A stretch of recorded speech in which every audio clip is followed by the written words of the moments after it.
A special thank you to my patrons for helping make this video happen.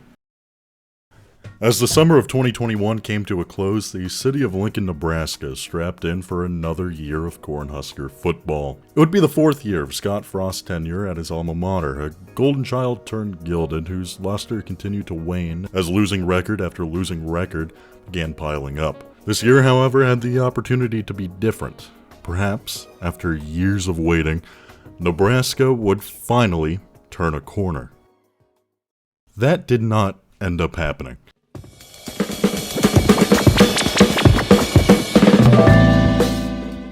Instead, Nebraska and the entire college football landscape bore witness to one of the most legendary seasons a team has had in recent memory. 3-9 and 8 one-score losses, the most single-score losses in a season in FBS football history. The only loss decided by more than a single score would be against Ohio State, where the Huskers would lose by 9. It was an almost unbelievable streak of seemingly horrific luck, one that all but ended Scott Frost's head coaching career, for now at least. How could this happen? And exactly how unlucky was college football's unluckiest team?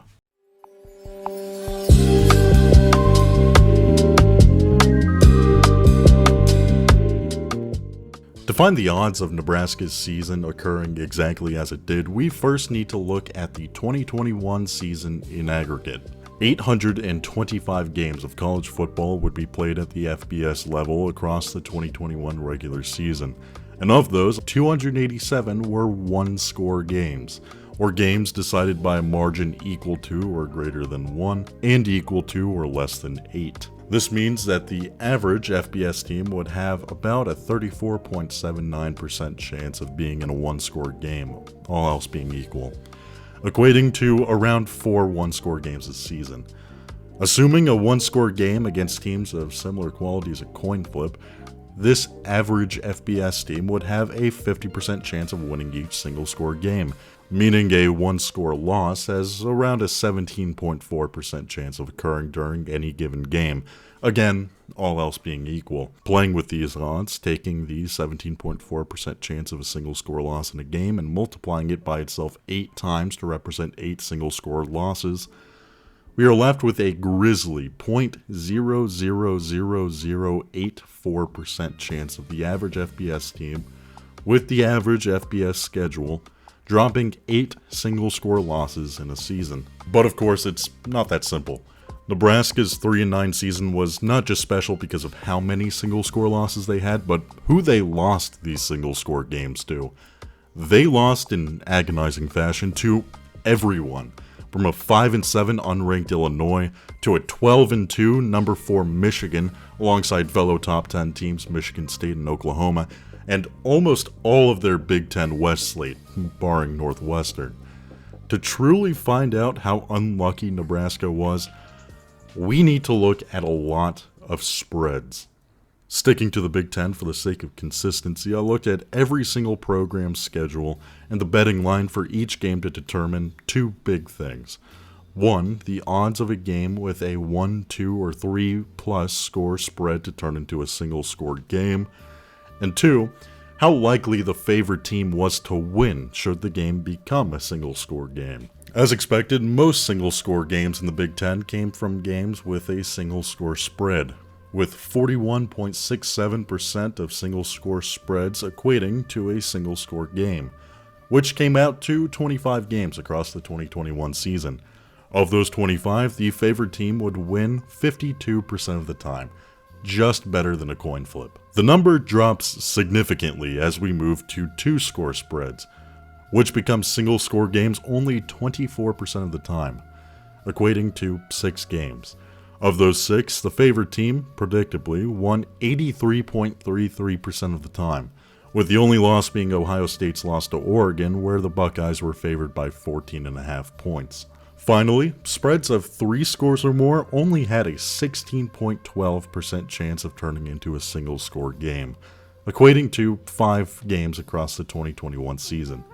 Interestingly though, the favorite team only had a 60% chance of winning, due entirely to 2 games, Minnesota versus Bowling Green, and Penn State versus Illinois. With the numbers all laid out, Nebraska's abomination of a season can finally be quantified.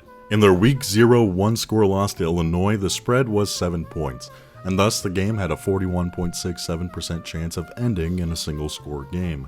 And since Nebraska was favored, Illinois had a 48% chance to win, meaning the game had around a 20% chance of turning out the way it did. Nebraska's next game was a blowout win against FCS team Fordham. Nebraska was favored by 3 or more scores, which means the game had an 83.88% chance of being decided by 2 or more scores. Since we're looking exclusively for 8 single-score losses, we'll leave this game at that, along with Nebraska's other cupcake blowout the week after against Buffalo.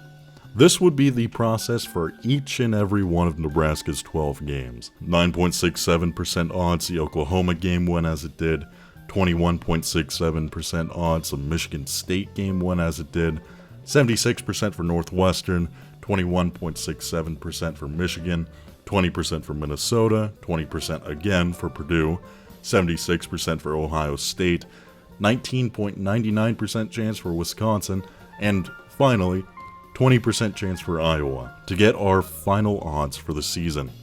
0.000059%, or under 0.06% that Nebraska would lose the 8 single-score games that it did. For reference, your odds of being struck by lightning this year is around 800,000, meaning you are marginally more likely to be struck this year than Nebraska was to lose this much. In this way, against this competition. But you knew that. Sure, you probably didn't have a number in mind, but you knew the odds were grim, that this team was unlucky. What isn't discussed much, though, is how much of this is actually luck.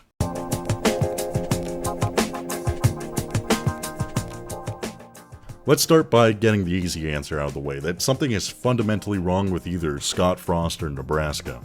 Scott Frost, while not having a ton of experience as both an offensive coordinator and head coach prior to his return to Lincoln, still has enough data to indicate that his one-score loss troubles did not always exist. Going exactly 5-5 in one-score games while at Oregon as an offensive coordinator, and going 5-3 at Central Florida as head coach. Scott Frost had a winning record in one-score games before going to Nebraska, where he promptly went 5-22 in such games across his tenure. It's a similar story for the Nebraska football program. In the 5 years before Scott Frost arrived, the Cornhuskers went a perfect 14-for-14 in single-score games. A stark contrast to Scott Frost's 5-ish year-long record while in Lincoln. There's something going on here underneath the surface, something that reveals itself once you sit down and actually analyze all 8 of these one-score losses. Their game against Illinois, despite being the worst team they'd lose to all year, was the least competitive. The Fighting Illini would get out to a 30-9 lead midway through the third quarter and hold on to it for the rest of the game. 21 of those 30 points would be scored by the Illini offense, but the rest would be scored when a Nebraska punt returner was dropped in the end zone for a safety and on an Adrian Martinez strip sack, with the game eventually being put away when Nebraska failed to convert a 4th and 10. Oklahoma was by far the most improbable game on the schedule, with Nebraska being 22.5-point underdogs. Nevertheless, through solid defensive play and an off day from Sooner quarterback Spencer Rattler, Nebraska would stay in the game. It's here where the Husker special teams, once again, started costing the team. First with an understandable missed field goal from 50 yards out, and then a less understandable miss from 35 yards out. Late in the fourth, Nebraska would be down 23-9, needing to score to stay in the game. Martinez would throw an interception, and while the Huskers would score enough to bring it within a single score, there simply wasn't enough time left to come back. Michigan State would be next, with the Nebraska defense opening with an interception, and the Nebraska offense going 3 and out, achieving one whole first down the entire first quarter. The entire game would, for the most part, be a defensive battle, with Nebraska leading late 20-13, where Michigan State would bring a punt return all the way to the end zone to tie the game at 20. Now past regulation and into overtime, the offense needs to step up and throw an interception. Michigan State wins with a walk-off field goal. From an eventual top 10 Michigan State to an eventual top 10 Michigan, the offense would begin by driving all the way down to the Michigan 3-yard line to then go for it on 4th down and get stopped. Then, to begin the second, as the Nebraska defense is playing lights out against the Wolverines, another interception that had set Michigan up for their first points of the game. Beyond these early errors, however, Nebraska would play a mostly clean game throughout, at least until the end, with both teams tied at 29, where the offense would cough up the ball again to set Michigan up with a game-winning field goal. The Minnesota game would be similar to the Illinois game, with the Gophers getting out to a large early lead and mostly coasting from there. Nebraska would stay in it though, getting to the Minnesota 1-yard line and opting to go for it on 4th down to take the lead.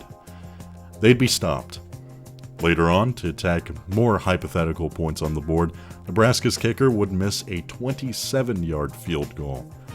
Then, in the 4th, came yet another safety, and shortly after a 56-yard Minnesota run to put the game away. Purdue was likely the Nebraska offense's worst showing, starting early with a pick 6 to tie the game at 7. Then, after going up 17-14 going into the second half, came a 3-and-out, interception, 3 more 3-and-outs, another interception, and a touchdown in garbage time to end the game. The Wisconsin game would begin with another colossal special teams mistake, with the Badgers returning a punt to go up 7-0 on the first play of the game.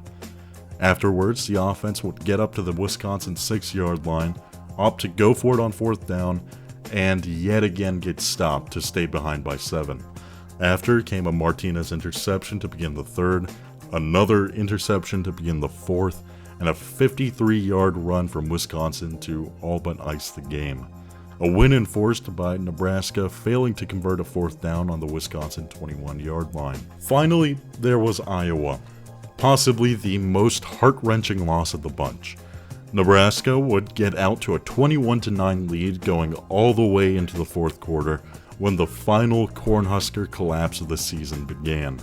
A blocked punt would bring the Hawkeyes within 5, a safety would bring them within 3, and a 55-yard run late in the 4th would set them up to take the lead, sealing away the come-from-behind victory with another Martinez interception. With every one-score loss laid out, I believe the cost for the season comes down to 2 things. The first is abysmal special teams play. Outside of the field goal misses highlighted, Nebraska would finish the year averaging 50% on kicks, leaving 8 missed kicks or 24 total points on the field throughout the season. What's more damning, though, are the sheer amount of punting mistakes in these one-score games. 3 single-score games, Michigan State, Wisconsin, and Iowa, would be determined by either a returned or blocked punt. The other major reason for Nebraska's on-the-field woes would be their offense, specifically their offense's inability to stay on the field. In all but 2 of their single-score games, they lose out in time of possession, sometimes by a significant margin, and looking at it play by play, it isn't all that surprising. 3-and-out after 3-and-out, turnover after turnover, often at the end of close games. The offense couldn't maintain any kind of momentum, and the defense would tire out by the 4th, leading to a number of chunk plays that ended up losing the game for Nebraska time and time again. The only game the Cornhuskers truly dominated the time of possession in was against Michigan State, which also ended up being their closest loss of the season, and even that was ended by a special teams disaster and an interception. Mix all of these shortcomings with a head coach that may or may not have been having severe off-the-field issues that compromised his ability to coach, and you have yourself the perfect heartbreaker team. A team with the talent to be competitive, but with too many holes to actually win. That is what the 2021 Nebraska Cornhuskers were. An anomaly that will have echoes, other seasons from other teams that are comparable, but likely no peer. They are the unluckiest team of all time, and they brought it all upon themselves.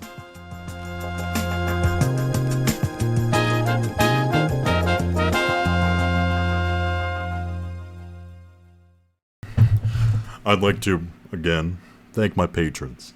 Max Kern, Joe Sports 2022, Lance Justice, Class Jackson Lawsuit, Hoppy, October Rust 02, Justin Pedraza, Cole, Nick Knudsen, Lurker, Trash Can Gus, Email Account, Sock'em Boppers, Ease.L, Spicy Bape, The Erupturatan, Adrian Genge, Deatheros, Sean McWilliams, CC, The Hidden Source, Bradley Moore, at Signwood, Scarface1, Lamb, Mega Doomer, Phillip, and Crosley Jones.